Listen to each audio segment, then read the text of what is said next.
नमस्कार विद्यार्थी मित्रांनो, आज आपण संख्यांचे विस्तारित रूप पाहणार आहोत.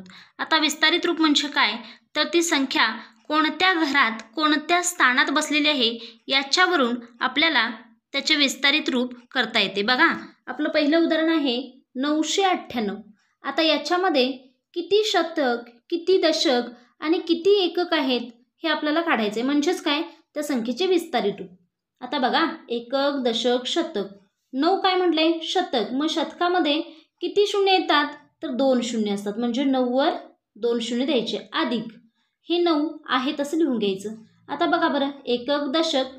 एक दशक म्हणजे 10, मग 9 दशक म्हणजे 90, म्हणून इथे 1 शून्य द्यायचं, अधिक हे 8 एकक आहे म्हणून आहे तसं लिहायचं. आता पुढे पहा, 34. मग एकक, दशक.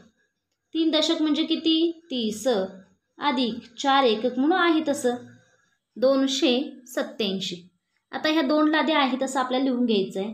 2 कोणत्या घरात आहे बघा, एकक, दशक, शतक. शतक म्हणजे 100, मग 2 शतक म्हणजे 200, 2 व 2 शून्य, अधिक ह्या 8 ला आहे तसं लिहून घ्यायचं. एकक, दशक. 1 दशक म्हणजे 10, मग 8 दशक म्हणजे 80, अधिक हे 7 एकक आहे म्हणून आहे तशी लिहायची. त्यानंतर पुढील पहा, 534. आता 5 लिहून घेतलं, 500 म्हटलंय म्हणून 5 वर 2 शून्य, अधिक एकक, दशक. 3 दशक म्हणजे 30, अधिक 4 एकक आहे म्हणून त्याला आहे तसं लिहायचं. त्यानंतर पुढे पहा, 76. आता ह्या 7 लादी लिहून घ्यायचं आहे. एकक, दशक.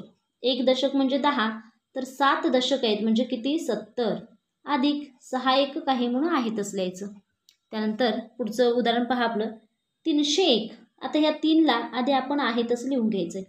एकक, दशक, शतक आहे. शतक आहे म्हणून काय, 300, अधिक दशकाच्या घरात काय आहे का, नाही, त्याला आहे तसं शून्य लिहून घ्यायचं, अधिक हे एकक, सुट्टा एकच आहे म्हणून त्याला इथे 1 लिहायचं.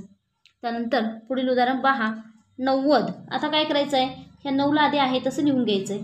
एकक, दशक. 9 दशक म्हणजे किती, 90, म्हणून याच्यावर शून्य द्यायचा, अधिक हे शून्य, एककाचं शून्य आहे तसं लिहायचं आहे. पुढे पहा, 45. 4 लिहायचं आहे. आता बघा, एकक, दशक. 4 दशक म्हणजे 40, म्हणून ह्या 4 वर शून्य द्यायचं, अधिक हे 5 एकक आहेत त्याला आहे तसं लिहायचं. त्यानंतर शेवटचं उदाहरण पहा, 13. आता 1 लिहून घेतलं, एकक, दशक.